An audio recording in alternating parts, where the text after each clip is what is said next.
आज के अखबार में खबर आई है, उत्तर प्रदेश में कन्वर्जन का जो मुकदमा चल रहा था प्रयाग की कोर्ट में, उस पे माननीय सुप्रीम कोर्ट ने सुनवाई से रोक लगा दिया है।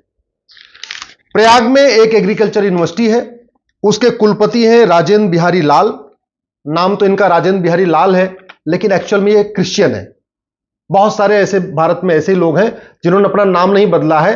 राम कुमार, अरुण कुमार, राजेंद्र बिहारी, लाल बिहारी, नाम वही उनका पुराना चल रहा है, लेकिन वो कन्वर्ट हो चुके हैं, वो क्रिप्टो क्रिश्चियन है। और जितना भारत में कन्वर्जन का नेटवर्क क्रिश्चियन मिशनरीज करा रहे हैं, उसमें ज्यादातर ने अपना नाम हिंदू वाला रखा हुआ है, चाहे वो पंजाब में कन्वर्जन करा रहे हो, चाहे उत्तर प्रदेश में करा रहे हो। लेकिन जो सबसे गंभीर खबर यह है कि माननीय सुप्रीम कोर्ट ने डिस्ट्रिक्ट कोर्ट में जो सुनवाई चल रही थी उसको रोक लगा दिया है। काफी दिन से यह मामला स्टे पे है। सबसे पहले तो राजेंद्र बिहारी लाल के गिरफ्तारी पे स्टे किया, अब ट्रायल कोर्ट में जब मुकदमा शुरू हुआ उस पर भी स्टे कर दिया। सवाल यह है कि इससे मैसेज क्या जाएगा आम जनता में। छोटा छोटा गांव इस समय मिशनरियों का केंद्र बन चुका है। पूर्वांचल में खास तौर पे, नॉर्थ ईस्ट में सब कन्वर्ट हो चुके हैं, लेकिन यूपी में, बिहार में, आपके छत्तीसगढ़ में, आपके झारखंड में इतनी तेजी के साथ क्रिश्चियन मिशनरियां कन्वर्ट करा रही हैं। और ऐसे में अगर एक सरकार मिशनरियों के खिलाफ कार्रवाई कर रही है, पुलिस गिरफ्तार करना चाहती है, पुलिस उनसे पूछताछ करना चाहती है, मुकदमा शुरू हो रहा है, तो उस पर रोक लगा देना यह हमारे लिए अच्छा नहीं है। मैं माननीय सुप्रीम कोर्ट के सभी जजों को बताना चाहता हूं कि वो भारत की वर्तमान स्थितियों को गंभीरता के साथ समझें। भारत में ऐसा कोई जिला नहीं है जहां कन्वर्जन नहीं हो रहा है। जहां कन्वर्ट हो चुके हैं वो चलिए, वो तो निकल गया। 9 राज्यों में हिंदू खत्म हो चुके हैं, इसलिए वहां कन्वर्जन बंद हो चुका है। जिन 200 जिलों की डेमोग्राफी पूरी बदल चुकी है, वहां कन्वर्जन बंद हो चुका है। जिन 1500 तहसीलों की डेमोग्राफी बदल चुकी है, वहां कन्वर्जन अब उतना नहीं हो रहा है। जो भारत के बॉर्डर पे 300 तहसीलें हैं, जहां कंप्लीटली डेमोग्राफी बदल चुकी है, वहां भी कन्वर्जन नहीं हो रहा है। स्वाभाविक सी बात है, जब हिंदू खत्म हो गए तो कन्वर्ट करेंगे किसको। लेकिन जहां बचे हुए वहां बहुत तेजी के साथ कन्वर्जन हो रहा है। मिशनरियां भी कन्वर्जन करा रही हैं और जिहादी कन्वर्जन करा रहे हैं। माननीय सुप्रीम कोर्ट को इस बात को समझना पड़ेगा कि कभी जो गंधार है ना, यह भी हिंदू राष्ट्र था, सनातन राष्ट्र था। आज की डेट में अफगानिस्तान बन चुका है। बहन बेटियां स्कूल कॉलेज नहीं जा सकती। और भारत के अंदर जिन 200 जिलों की डेमोग्राफी बदल चुकी है ना, वहां संविधान नहीं चल रहा है। वहां नाम का संविधान है, संविधान में एकदम वहां लागू नहीं होता। जिन 1500 तहसीलों की डेमोग्राफी बदल चुकी है, कहने को वो भारत के पार्ट है, वहां भी संविधान और सेकुलरिज्म काम नहीं करता। जिन 9 राज्यों में डेमोग्राफी बदल चुकी है, वहां नाम का संविधान है, एक्चुअल में ना लोकतंत्र है ना सेकुलरिज्म है। माननीय सुप्रीम कोर्ट इसको अच्छी तरीके समझ ले। यह भारत का संविधान तब तक है जब तक भारत में हिंदू बहुसंख्यक है। पाकिस्तान में संविधान काम नहीं करता, अफगानिस्तान में संविधान काम नहीं करता, बांग्लादेश में संविधान काम नहीं करता। अगर आप यह सोच रहे हैं कि संविधान के कारण भारत सेकुलर बना हुआ है, तो बहुत बड़ी गलतफहमी में है। सुप्रीम कोर्ट के माननीय जजों को मैं हाथ जोड़ के निवेदन कर रहा हूं, इस गलतफहमी को निकाल दें कि भारत सेकुलर है संविधान के कारण। भारत सेकुलर है हिंदुओं के कारण। और जहां जहां हिंदू खत्म हो रहे, वहां सेकुलरिज्म काम नहीं करता, वहां ह्यूमन राइट काम नहीं करता।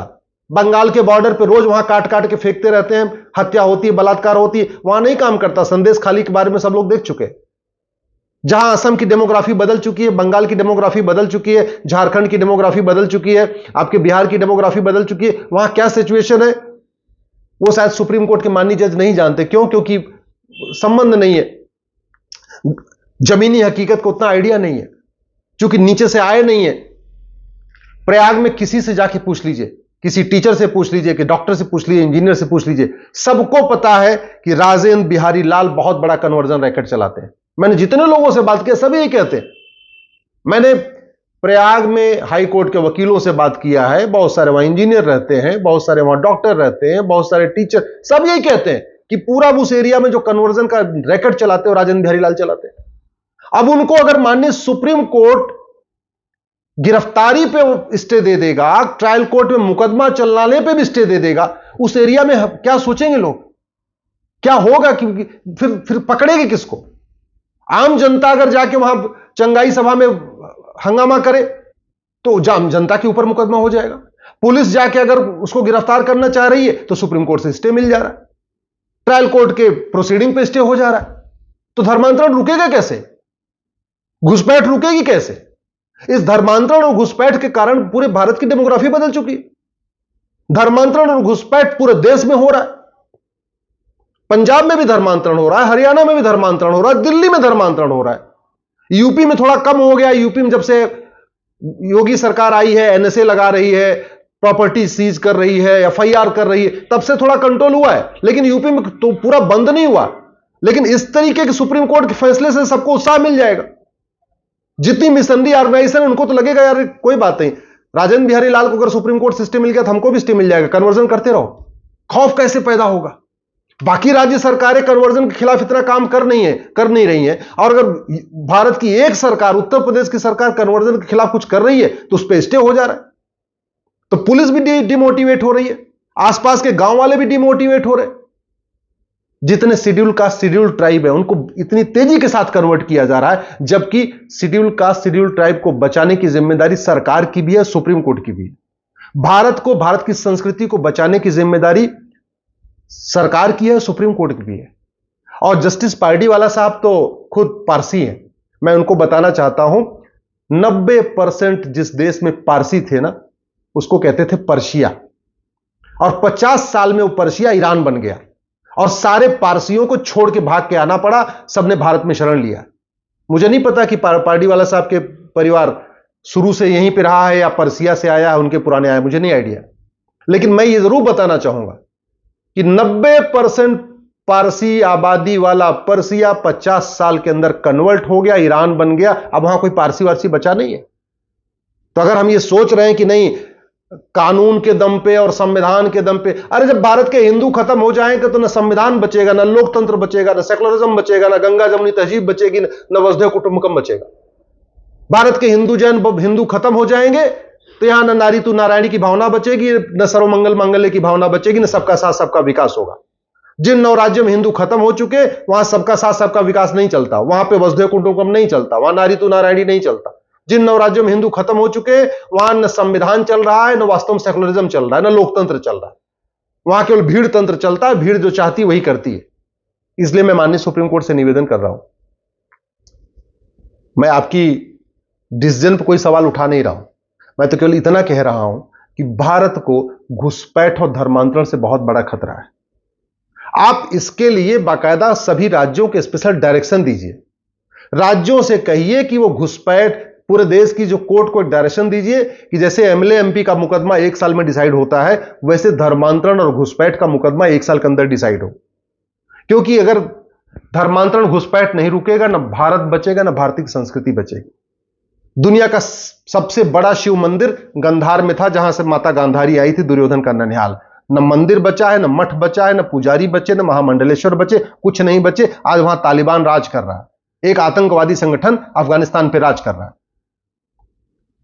राजा भरत का ननिहाल, जहां से माता कैकेयी आई थी, वहां दुनिया का सबसे बड़ा विष्णु मंदिर था। मठ थे, मंदिर थे, मठाधीश थे, महामंडलेश्वर थे। आज उस पाकिस्तान में 2% हिंदू बचे हैं, और मुझे लगता है अगले 10-15 साल में वो भी खत्म हो जाएंगे।